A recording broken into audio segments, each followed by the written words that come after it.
कैवारी, स्त्रियांच्या शिक्षणाची खरी कैवारी. सावित्री तुझ्यामुळे शिकते आज प्रत्येक नारी, सावित्री तुझ्यामुळे शिकते आज प्रत्येक नारी.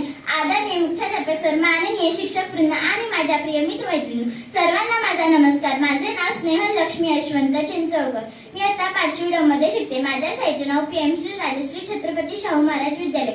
आज मी आपल्या समोर महान समाज सुधारक आणि भारतातील पहिली स्त्री शिक्षिका सावित्रीबाई फुले यांच्याबद्दल बोलणार आहे.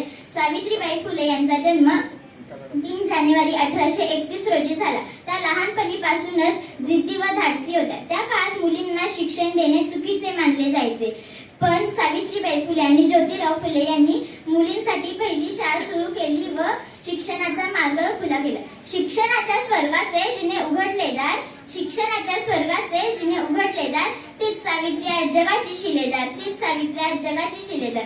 शाळेत जाताना त्यांच्यावर दगड, चिखल आणि शेण फेकायचे, पण त्या घाबरले नाही. त्यांनी स्त्रियांना शिक्षण आणि समान हक्क मिळवून देण्यासाठी संघर्ष केला. त्या एक चांगल्या कवयित्री, शिक्षिका व समाज सुधारक होत्या.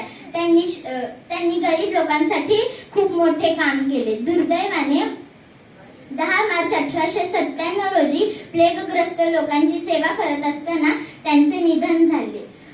त्यांनी समाजासाठी केलेल्या कार्यामुळे आजही त्या आपल्यासाठी प्रेरणादायी ठरतात. धन्यवाद.